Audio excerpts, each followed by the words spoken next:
U.S. forces, it's a dangerous world out there.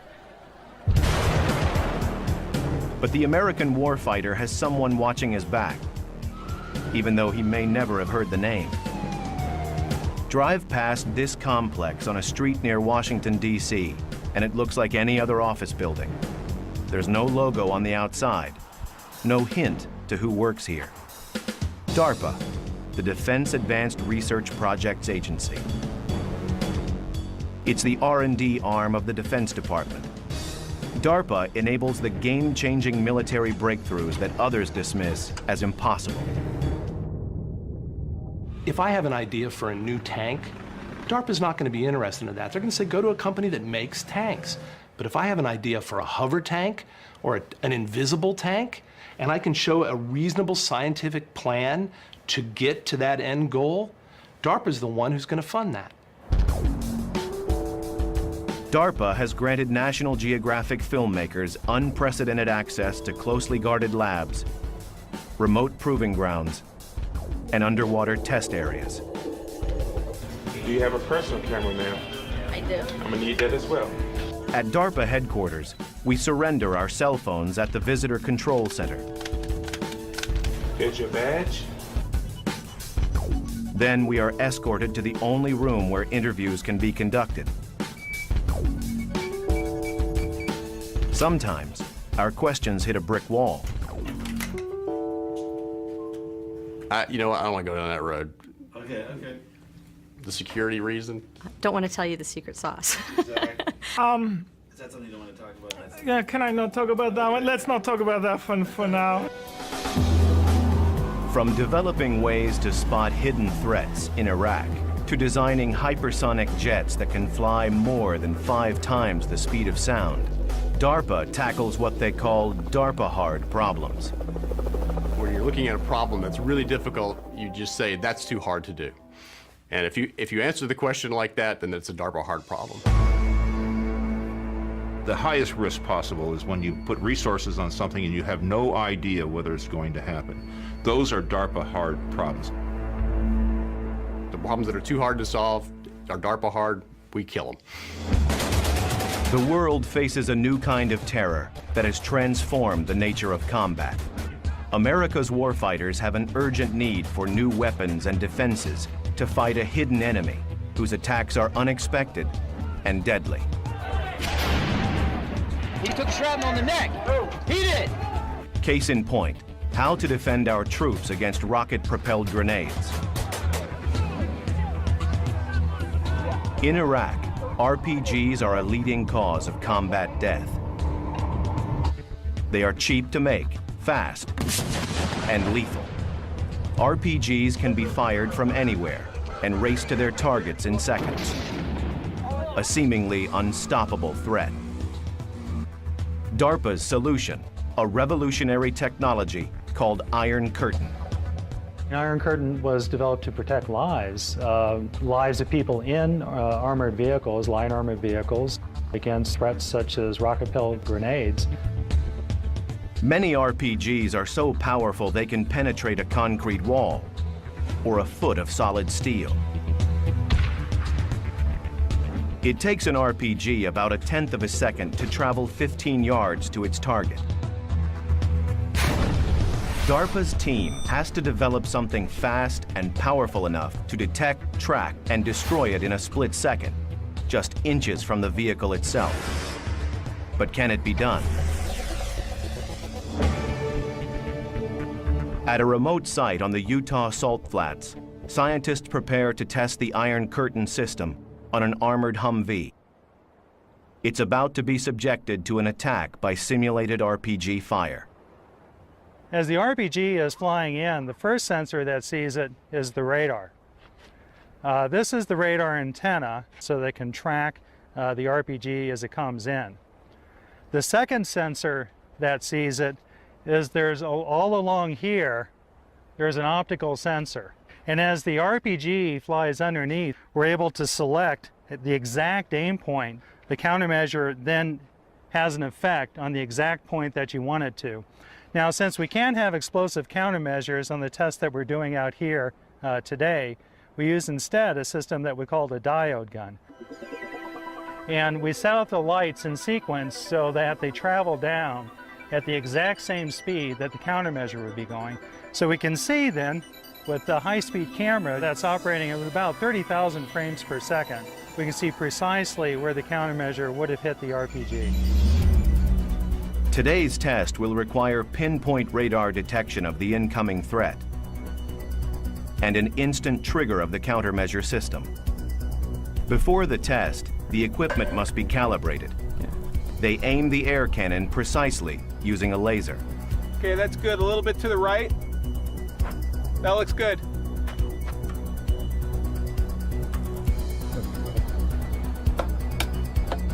We have an autonomous system that's GPS guided. The guides system around the track so that we can conduct our experiments completely unmanned. In 3, 2, 1, go.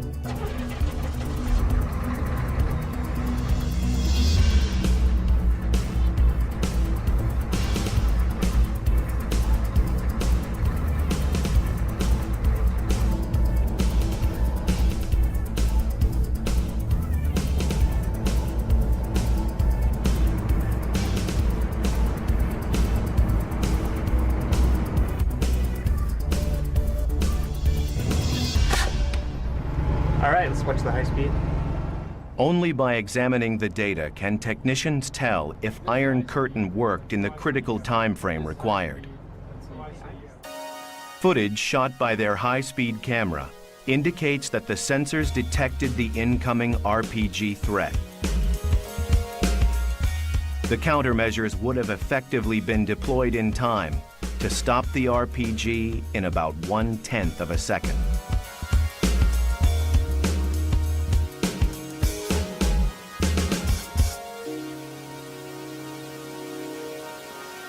The Utah test of the Iron Curtain system using simulated RPGs is a success. But can Iron Curtain stop deadly live RPG fire? In the case of Iron Curtain, we have had several occasions where the system didn't work as planned, and the RPG did go high order and destroyed all of our apparatus. And you just pick up the pieces, in this case literally pick up the pieces, and you push on. In June 2008, the Iron Curtain system is tested again with live fire. We had a lot of confidence in the system, although I won't say that my heart wasn't up here. We took a shot. We detected with the radar, the optical system went on, told our countermeasure where to shoot, we shot it, held our breath, and sure enough, we deaded the RPG, went over, wiped the RDX, the explosive off the vehicle, and congratulated ourselves. On that particular Humvee, we only had 3/8" armor, which isn't much, and we shot 5 RPGs at it.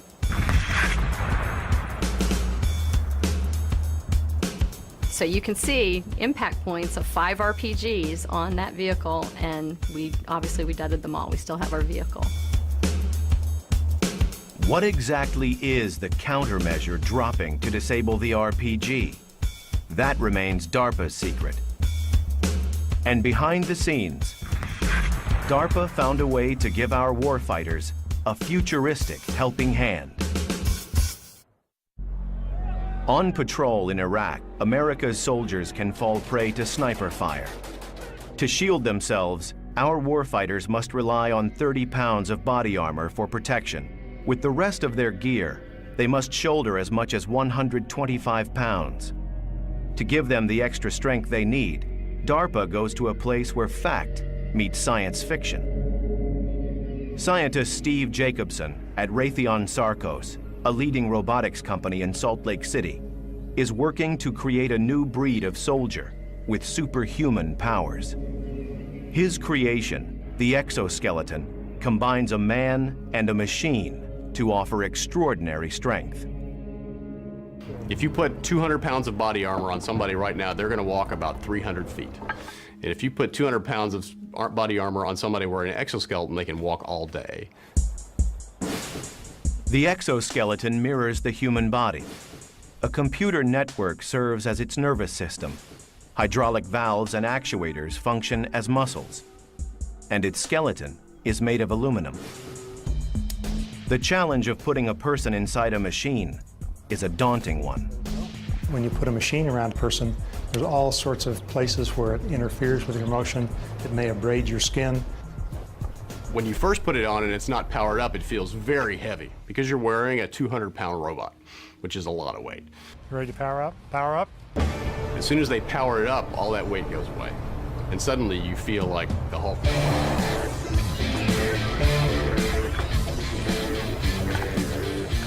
Rex Jameson wears what is probably the most advanced design currently being tested by a human operator. The risk is that it's extraordinarily fast and extraordinarily strong, so if it decides to do something, I can't fight it. The exoskeleton is designed to amplify the operator's movement without blocking it, to read his motion, enhance it, and make him stronger. The superhuman stamina of the exoskeleton makes it a priceless military asset. It will allow a soldier to lift 100 pounds with no more effort than lifting 10. When I'm lifting heavy things with the exoskeleton, it's surprising. You look at the object and your brain thinks you can't pick that up.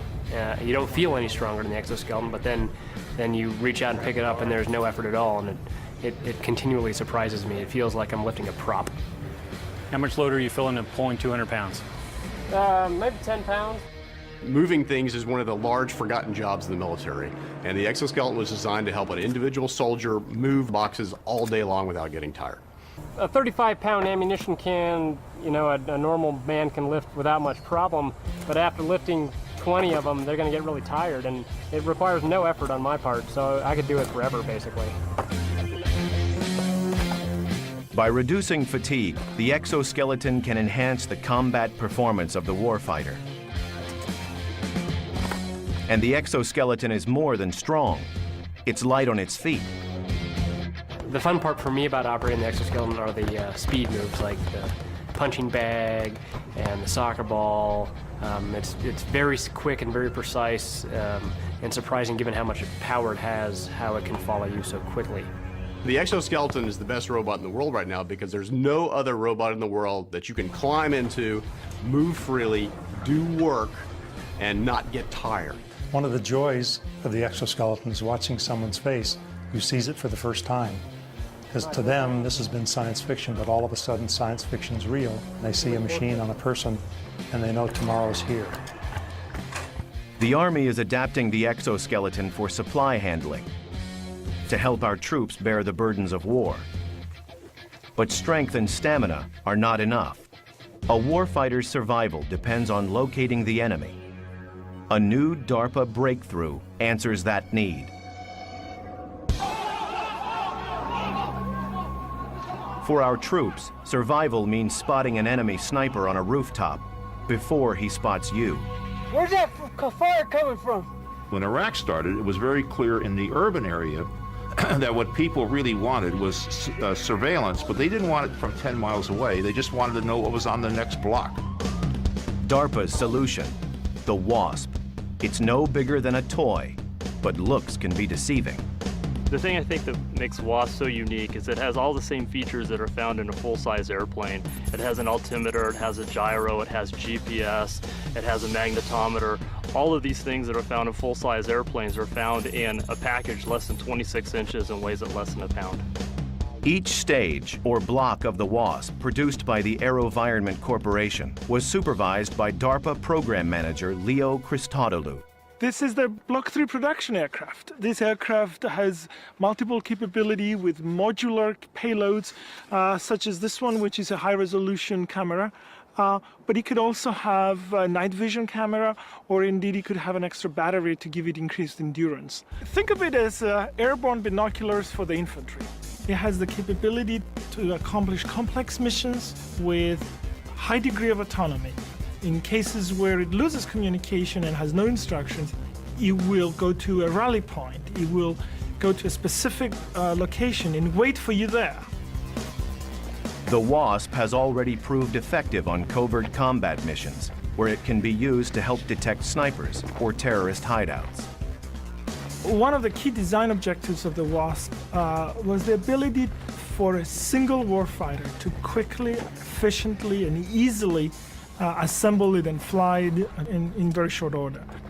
What I have in the backpack here is a micro air vehicle that a single man can operate. Here's the air vehicle itself.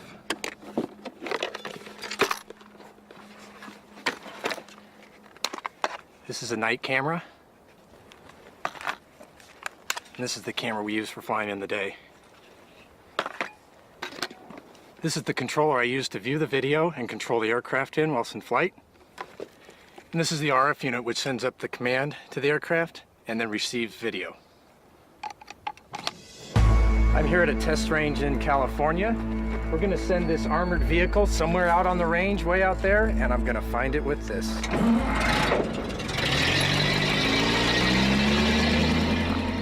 The target vehicle doesn't stop until it's far beyond his line of sight, lost in the distance.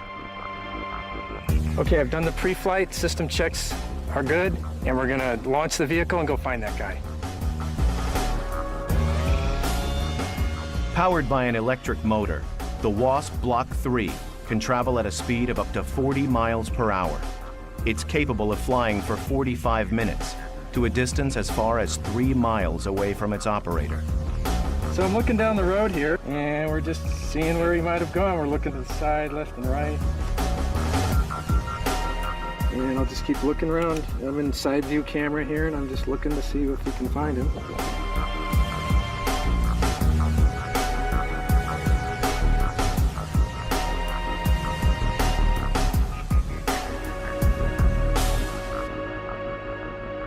There he is, there's the vehicle. So we were able to find the vehicle. Even more surprising than how well the WASP flies is the way it lands. When the WASP lands, it's designed to break apart in order to absorb air energy, very much like a NASCAR is designed to break apart when they crash. That's the way we design our UAVs, such that when they break apart, the energy is absorbed, the piece parts may fall apart, but then you can pick them up and you can put the airplane right back together again and it's ready to fly. Not only was it DARPA hard technologically, but it was DARPA fast in terms of getting it into the hands of the operators. We needed to turn this aircraft into a robust, tough little bird that could take everything that a warfighter might throw at it. With the WASP, DARPA helps put the element of surprise on our side. And surprise has always been part of DARPA's DNA since a day that shook the world. DARPA was founded when one of our enemies took us by surprise. 50 years ago, we had Sputnik, launched by the Russians, which greatly surprised this country. We never believed that they were going to get to space first. DARPA's primary mission from the very beginning is to be an agency whose job is to prevent technological surprise to the United States. Over the years, we have found that the best way to prevent technological surprise is to create it. So we have gone out and created surprise in order to prevent it from happening to us. DARPA gave America the high-tech edge, with breakthroughs like the Saturn moon rocket that began as a DARPA program, and stealth technology. The reason you have a GPS receiver, the reason you have cell phones so small, because DARPA created the technology many years ago. Many other innovations that DARPA helped to pioneer, from the computer mouse to the internet, have transformed our lives. DARPA has been involved from the very beginning in enabling the technologies. If we could have a sticker, it would say DARPA inside. And that sticker would go to every high technology product there probably is. DARPA's quest for advanced technology ratcheted up after the deadly attacks of 9/11. Suddenly, we faced a determined and elusive enemy who posed an unnerving new threat. I had actually worked in the Pentagon at the time, and after 9/11, word came down that it was imperative that we had systems that could get places fast, over long distances. DARPA envisioned a game changer that could fly over 4,000 miles per hour, twice as fast as the fastest jet. Many times there's targets of opportunity and you have very little time to deal with those targets. A system that can fly 4,000 miles per hour from the continental United States has the ability to engage those targets in a very brief amount of time. In less than 2 hours, this extraordinary aircraft could fly 9,000 miles to carry a 12,000-pound payload to the enemy. But is such a revolutionary aircraft even possible? To find out, DARPA chose as one of its partners Lockheed Martin, a company that has developed many secret aircraft, including the U-2 spy plane and the SR-71 Blackbird, first aircraft to fly over 2,000 miles per hour. Their facility, called Skunk Works, is famous for its innovation and also for its secrecy. The access we're offering here today is really unprecedented. This facility has well over 1 million square feet and just a few windows. The reason for that is we want to prevent physical access from people looking inside the windows, but also to prevent sounds from being transmitted, as sounds could oscillate through the windows and transmit classified or sensitive conversations. Occasionally we have security areas that require supplemental security protection. In this case, we have white noise being piped in to prevent classified or highly sensitive discussions from being overheard by a casual passerby. Few discussions at Skunk Works cover subjects as sensitive as this one, a bold new aircraft concept design known as the HTV-3X. Pratt & Whitney Rocketdyne has the formidable challenge of developing the scramjet engine. A scramjet is purely a supersonic combustion ramjet. To put that in perspective, it's almost like trying to keep a match lit in a hurricane, because the speed of the air blowing past it is in fact supersonic. Instead of being restricted to a launch pad like a missile, the HTV-3X will have the game-changing capability to take off and land from any regular runway, offering strategic flexibility in a national emergency. To take off and land safely on runways calls for a relatively large wing, but to fly at very high speeds demands a much smaller wing. Can we make the control surfaces larger? How to create one aircraft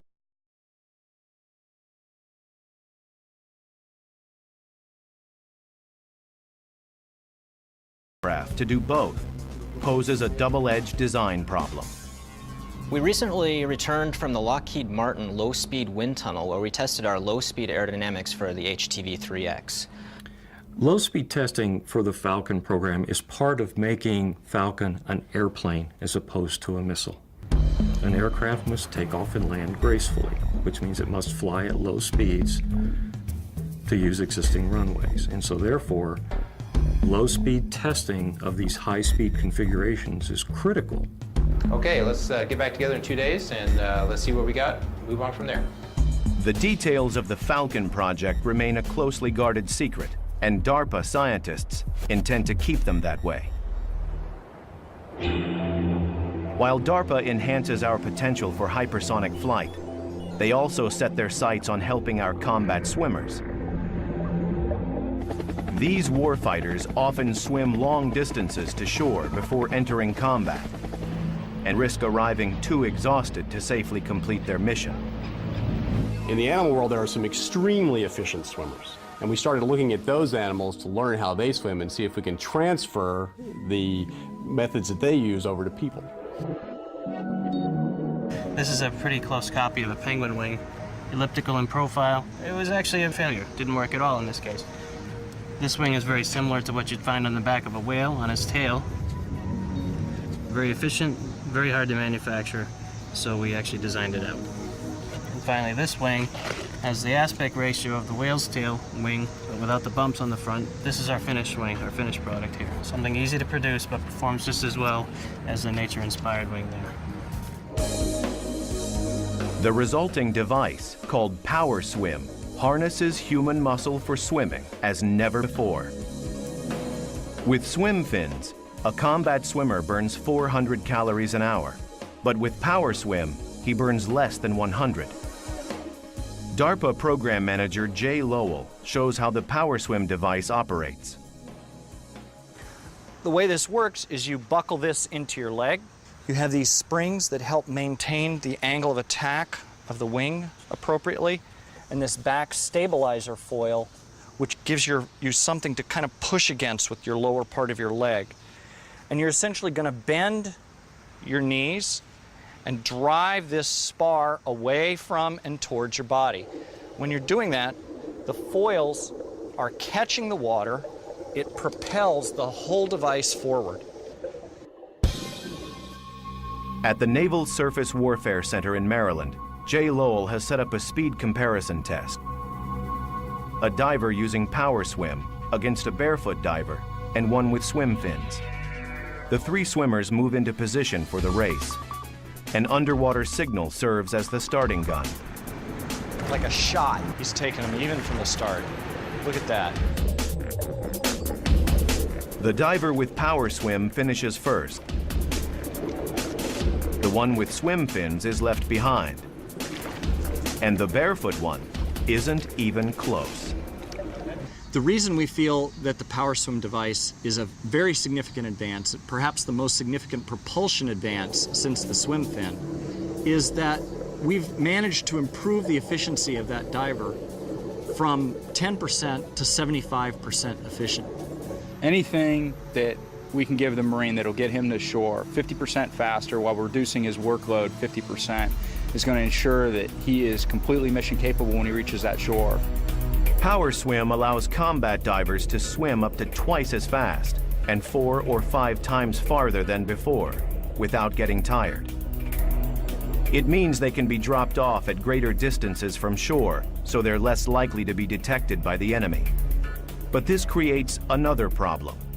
Because they're farther out at sea, combat swimmers face a higher risk of getting lost, and it's imperative they know exactly where they are at all times.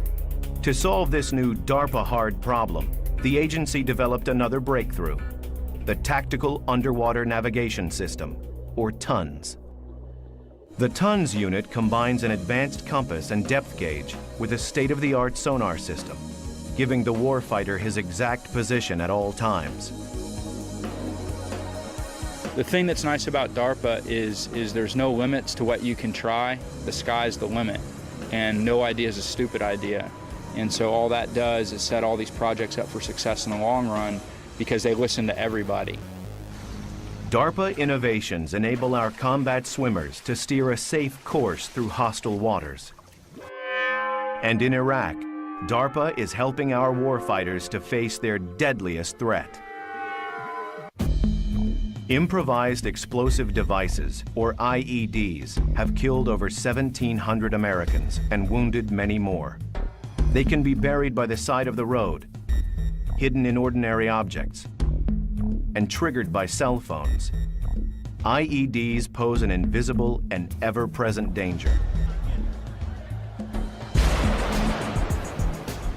The DARPA hard problem: locate these explosive devices without setting foot inside the deadly blast radius. DARPA's solution: the MAV, for Micro Air Vehicle. When the MAV successful flight test was first publicized, I got a call from a warfighter currently deployed who said, "We need that now." The MAV was developed to have a unique hover and stare capability. They really needed something that would allow them to see over the next hill or around the next corner. The ability to go to a target area and persistently stare at that area and give them situational awareness. Weighing only 4 pounds, the MAV's remarkable motor delivers as much power as a 25-pound lawnmower engine and literally sucks the MAV through the air. Air is sucked into that duct by this fan.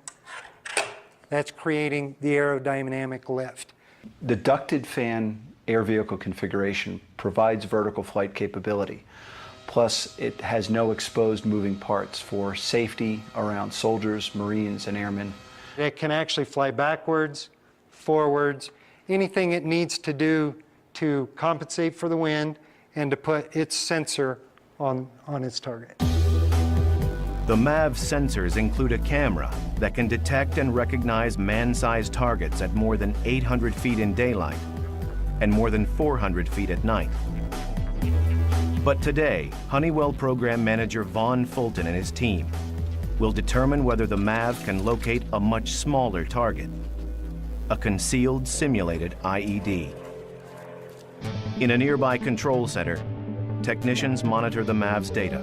It's probably equalized now. You may not see much, but it'll be a good test of the system. Right. So, John, during this test, we're going to simulate that there's a suspicious device, and we'll fly the IR over, see whether or not the device is hot. All right, pre-flight complete. We are good. Video record on. Takeoff command is sent. 4, 3, 2, 1. Using its heat-sensitive infrared camera, the MAV can detect the temperature differential between the ground and an alien object in the dirt. Let's see if we can get in a little bit closer to the constraint where I can move the vehicle for this test.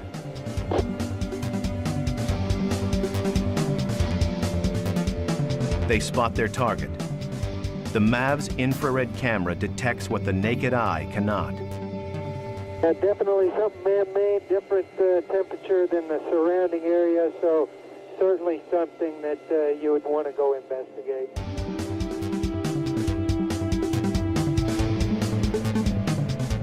Okay, I've got 26% battery, 25% fuel. All right, John, let's bring it in for landing. AV has landed.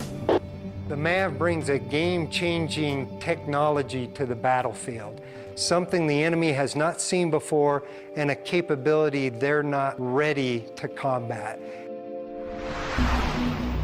Our troops face another deadly threat, and unlike IEDs, this one's not man-made. With temperatures in Iraq and Afghanistan that can reach 120 degrees Fahrenheit, sometimes the environment itself is the enemy. Thousands of our troops have suffered from heat exhaustion. DARPA likes to support projects that will be game changers. In other words, give us a real advantage. And if you talk to any soldier who has been deployed in Iraq and Afghanistan, you ask them what is the major limiting factor for their activities over there, they'll say heat. Heat can limit physical performance and hamper judgment. And unless the body is quickly cooled, heat stroke can lead to brain damage or death. At a Stanford University lab, scientists Dennis Grahn and Craig Heller have developed a remarkable breakthrough.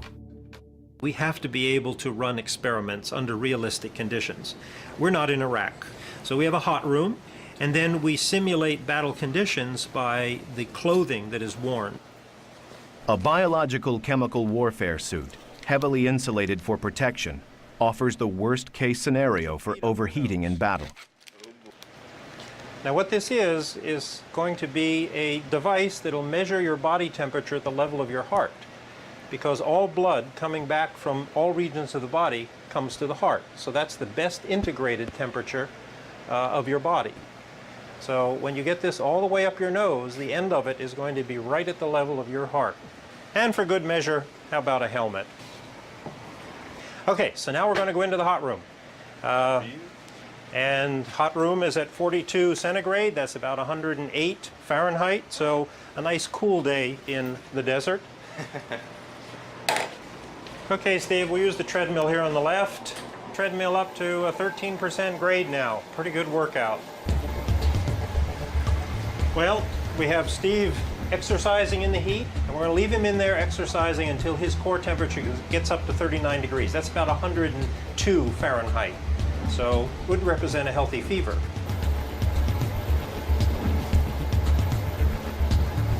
When his core temperature reaches 102 degrees Fahrenheit, he is even more heavily insulated.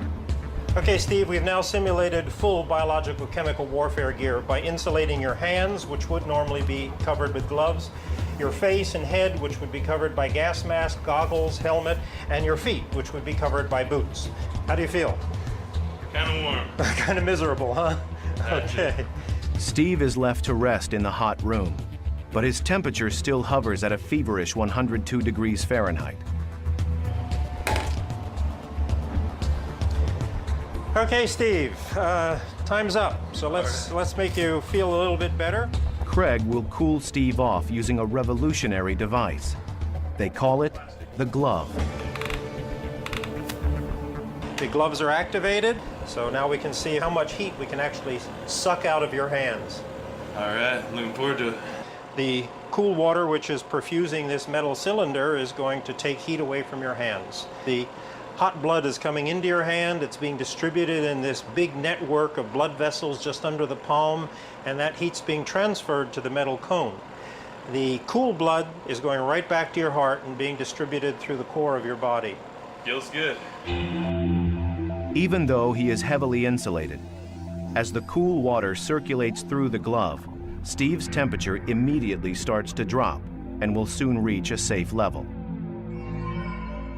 The glove that can protect warfighters from heat stroke can also save the lives of those suffering from extreme cold, including combat swimmers, who sometimes spend 8 hours in freezing water to perform a mission.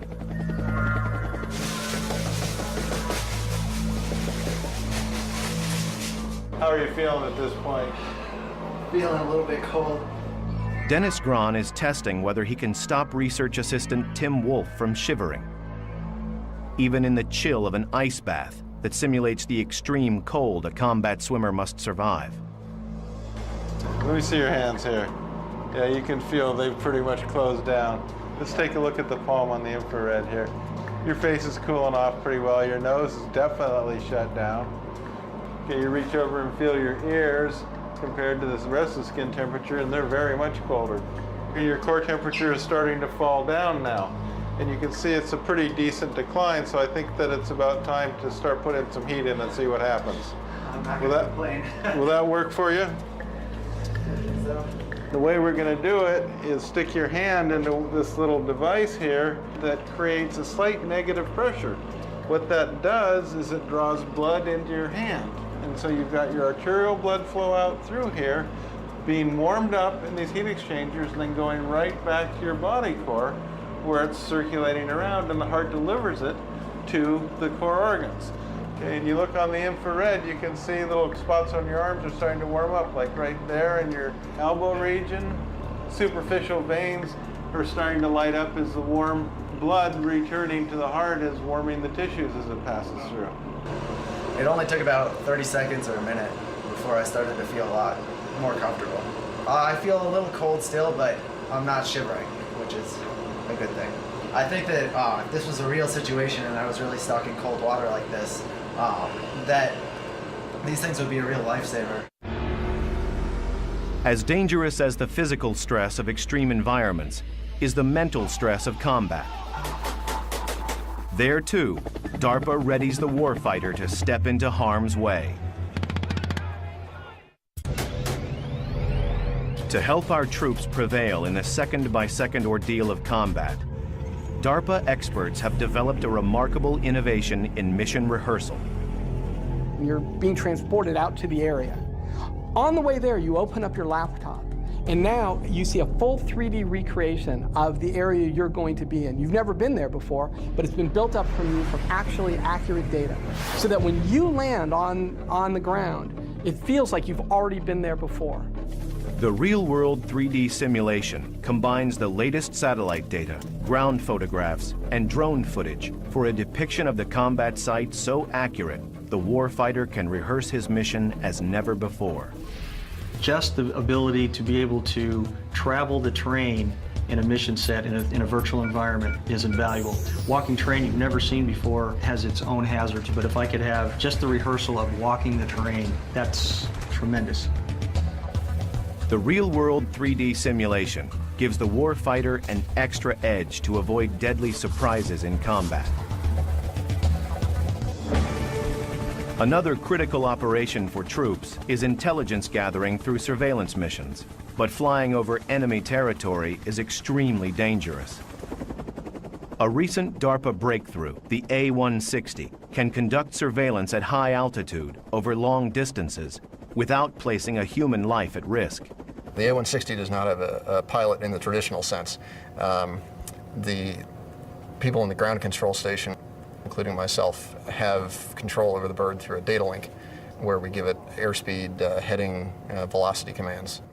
The pilotless A-160 can hover at 20,000 feet and has set a world record for a helicopter of its size, flying 18.7 hours without refueling. A-160 is clearly a game changer. Its ability to take off and land vertically and its very, very long endurance and its high altitude operation gathers together a set of capabilities that no other aircraft has ever had before. Today, at a secure landing field in Victorville, California, the A-160 will be tested carrying a payload that is itself a breakthrough, a radar system called Forester. The Forester's most impressive capability is the ability to see through a number of layers of tree foliage. Single, double canopy, we'll go through that like a hot knife through butter. So any place where people can hide in foliage, we can find it. Today's flight test will assess whether the A-160 can safely rotate the massive Forester antenna.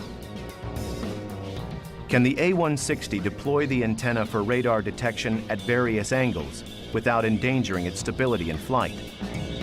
The aircraft is towed into position. The technicians await the takeoff command.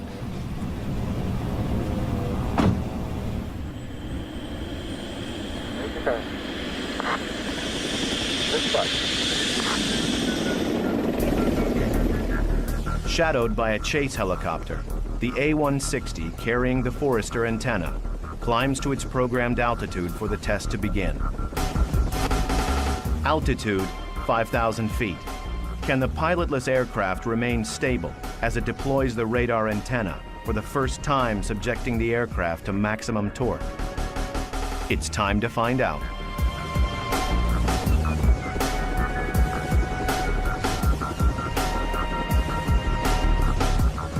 The radar antenna is deployed. The test director delivers the official verdict. The antenna was rotated a full plus minus 180 degrees, and we flew with the antenna out at 90 degrees as well, so a lot of good data was captured. Today's flight completed a lot of the unknown territory and questions we had with the antenna installed on the A-160. We're very, very pleased with the performance. The flight test determined that the A-160 could safely deploy the Forester antenna at any angle without endangering the aircraft's stability. The A-160 can be operated in fully autonomous mode where we give it a mission plan and then it goes through and executes those commands with no input from the operator. Capable of flying complex missions without a pilot, the A-160 can carry a 1,000-pound payload, weapons, supplies, and more. It has the potential to go in and perhaps rescue somebody from a situation that you wouldn't be able to get a person out of otherwise. The aircraft could fly it autonomously, perhaps get that person out and bring them back to safety. No matter how complex the technology, the A-160, like many DARPA innovations, has a simple goal: to save lives. For 50 years, no idea has been dismissed as impossible if it could protect America's warfighters and keep surprise on our side. And the next 50 years, the people who know DARPA's secrets can only hint at the surprises to come. There are many game changers that we're working on. Some are as dramatic as having aircraft that stay up for 5 years. What I see happening in the future is that you'll take precision, bring it down to the level of a bullet, where you actually guide a bullet through flight and change course to the target. Aircraft which reconfigure themselves in flight. They do it automatically, perhaps a little bird-like. They change their wing configuration. They can maneuver in ways that we've not done it in the past. Many of the things DARPA works on are classified, so we can't tell you what they are. But what I can tell you is many of those developments are going to change our lives. In the past 50 years, among its many breakthroughs, DARPA helped bring us the internet, GPS, and stealth technology.